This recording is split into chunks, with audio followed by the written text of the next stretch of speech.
Hey everyone, welcome to the Summer Sunday stream again and again. Whether you're watching this morning for some nice breakfast, lunchtime for lunch, or in the evening for dinner time, or this is a midnight snack of encouragement for you. Little snacky snack. We're glad you're here. My name is Sam, I'm our middle school director. And I'm Michael, I'm our high school director. I almost hit you there, I'm sorry. It's okay. I'm feeling very gesturous today.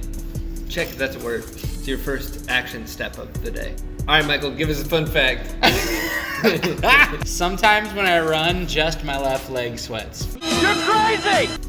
Fascinating. That is a great fun fact. And right now I am, what's it called when you're a politician and you talk and like fill time? No, filibustering. I'm filibustering currently because I'm thinking about things that maybe I've started recently that would be a fun fact that would qualify for such a time as this, and I am seriously struggling. You're blowing everything we trained for! About the things that maybe I haven't shared fun about me.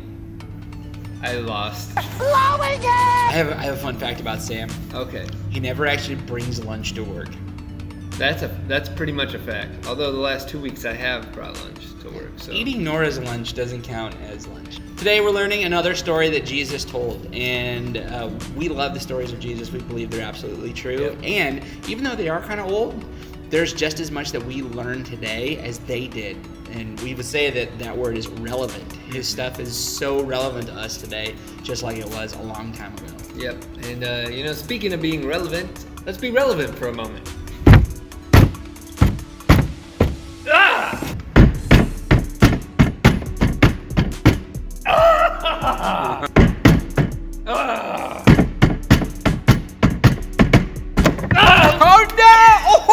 It's on the carpet! Come on! I don't really feel that much more relevant. Well, I do. It's probably because you were so relevant already. That would be my guess. Feel like you don't mean that. Anyway, you know what is relevant? We're gonna be hanging out to Edge and Breakaway. We have some hangouts coming. For the win! Yes!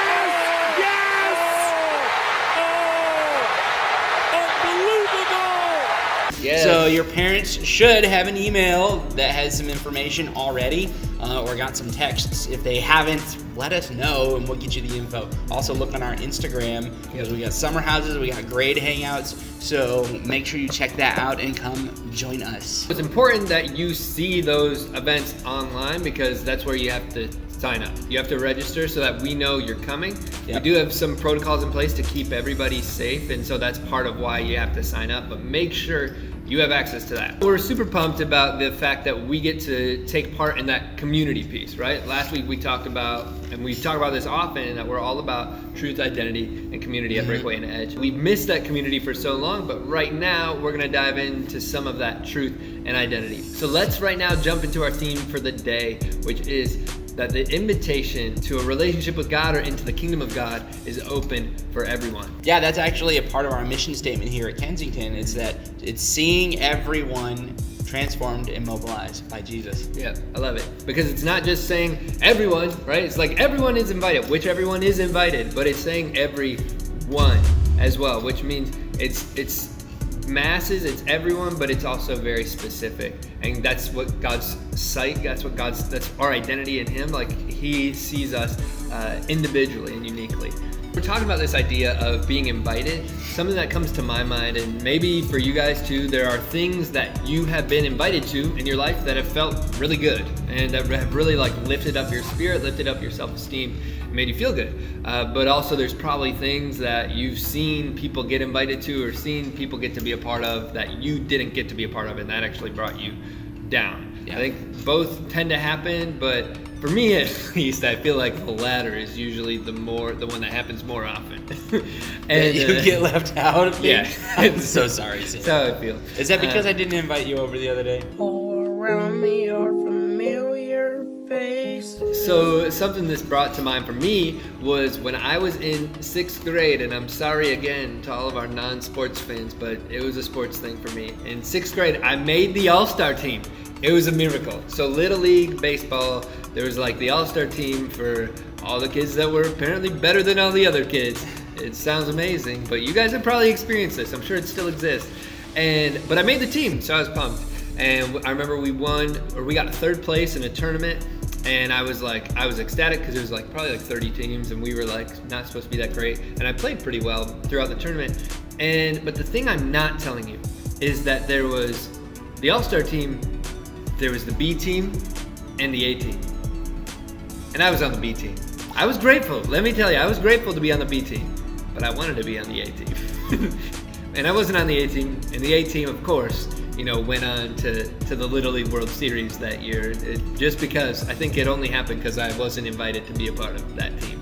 Well, Sam, it's all right though, because I'm still honestly shocked that a team from Midland went to the World Series. Was this that thing where World Series was really just Saginaw County or whatever? No. Oh. No. Okay. It was legitimate. I bet you if you drive to Midland, Michigan, on the highway or on one of those roads, when you drive in and it's 2001 MHSAAA champions of swim team, whatever. Right. I'm pretty sure there's a sign that says Little League World Series regional champions or something like that from 2000. It might have been 2001, 2002 or something ridiculous. Right above the little sign that says the Lions Club has adopted this next. Yeah, you know what I'm talking about. You know what I'm talking about. Yeah, it feels awful being left out of something or not quite making the right team or being on the best squad, right? I think sometimes we might actually feel this way towards other people. Maybe that we're not accepted by certain people, but I would bet there's many of us who also have felt that way about God, unsure of where we stand with Him, or thinking, oh well, those people are going to make it to God's team, and those people are welcome, but maybe not so much me because of what I've done or where I've been or even where I come from. And so Jesus knew that it's easy for us to feel this way based off of the things that we do. So he actually told this story about acceptance that really kind of blew the minds of the people around him. He told this story. He had gone to dinner with some very, very elite people. So these people were kind of in charge of the religious structures for the Jewish people. And we call them Pharisees. Yep. So they were really popular people. They were super political people. They were also very wealthy. And then on top of that, they thought they were doing everything right, right? They knew the right laws, the right beliefs and everything. So it was easy for people to look at that and be like, oh, those are the people God loves. And everyone else would think, oh man, I wish I could be like that. There's this one time Jesus is at dinner with those very people.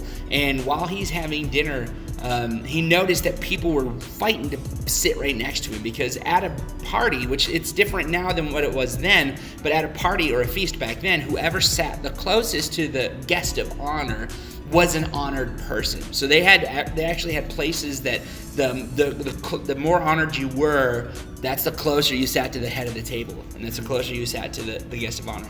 So people were fighting to be next to him. So Jesus looked at this and he started talking about the kingdom of God. And he talked about a great feast, and there was a man who was having a party and was inviting his friends, and he invited all the people in his life, and he sent his servant the day of the party to go find them and invite them to come in, and they didn't come, they didn't show up. Yep. And he was super upset. But then he also had another idea. Instead of canceling the party, he had a better idea, and he said this.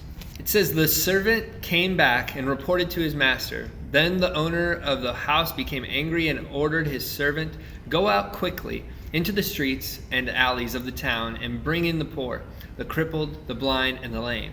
Sir, the servant said, what you ordered has already been done, but there is still room. Then the master told his servant, go out to the roads and the country lanes and compel them to come in, so that my house will be full. So this story, we don't talk about it all the time because sometimes it can be hard to understand, but I think what's best to take away is the fact and the truth that God desires to invite everyone to the table. He desires for everybody to come to the feast in this story, everybody to come to the banquet, right? But there are people who didn't want to come, who made excuses for why they couldn't come is actually what happened. And so it's important for us to realize that first. And then to go from there, for me, I think the truth that maybe, and you brought this up, but maybe I didn't always realize that regardless of who I was, regardless of the things I had been involved with, or regardless of things I'd done in my past, that was still available to me. This idea of a relationship with God was something that was available to me. It was always something I kind of heard about, but never had a good grasp on. If there's anything you guys can understand out of this video, like the biggest thing is to know that God desires to have a personal relationship with you. And it's something where you go back and forth. It's something where you walk hand in hand, where he guides you, where he leads you as you trust him, right? So just know that, that's something that God desires for you. And this story illustrates that. It's that when certain people don't want to come to the table, when certain people don't want to come to the feast, God will always seek out other people to come. He wants everyone to know about the feast. Yeah, and that's what gospel is. The word gospel means good news. It's not about telling people they're going to hell. It's not about telling people hey, if you don't believe this is what's going to face. This is what you're going to face. Really, what Jesus is showing here, that the gospel is letting people know that they are welcome. It's letting people know that no matter who you are welcome, you are wanted, you are invited to this party. To all of us, that is such good news. That not only are we welcome, we are wanted at the party.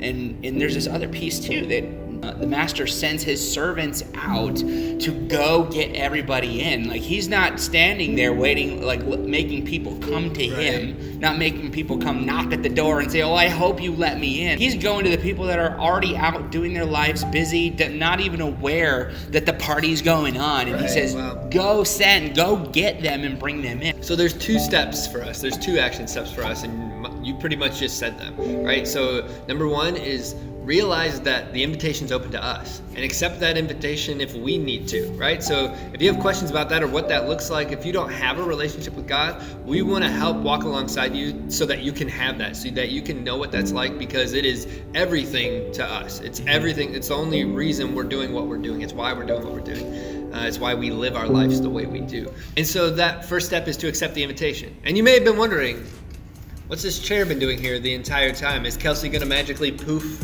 into our presence, or some other special guest? That'd be fun. No, the point is you sit in the chair.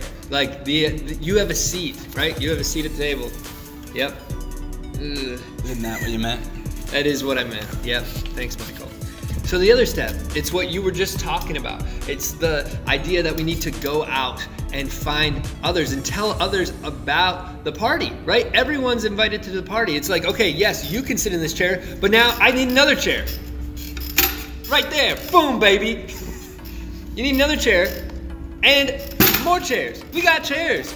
If you remember, we have racks of chairs at Breakaway and Edge, okay? We've got racks on stacks on stacks. And it reminds me of this camp that I've gone to the last couple of years. It's up in the UP, and I have a buddy who had been running it for a couple of years before I had gone. And he had invited a friend of mine earlier before I went to go and be a guest at this camp.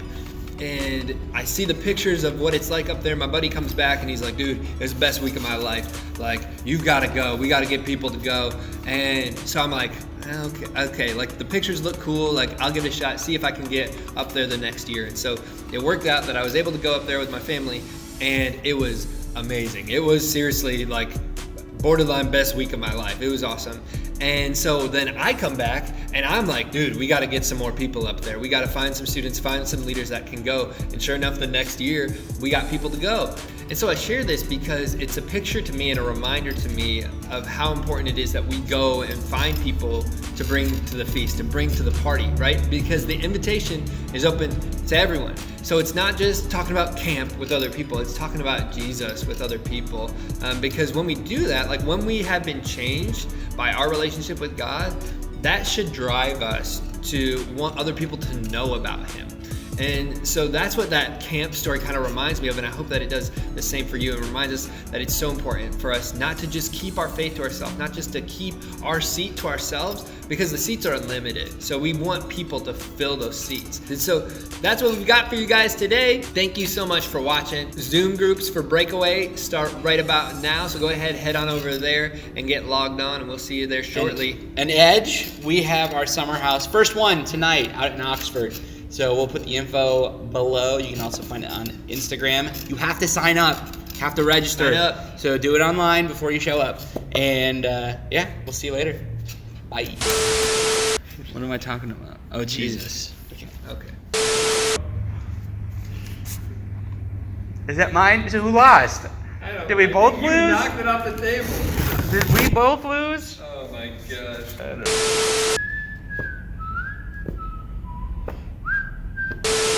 But, stupid, I don't need to say all that.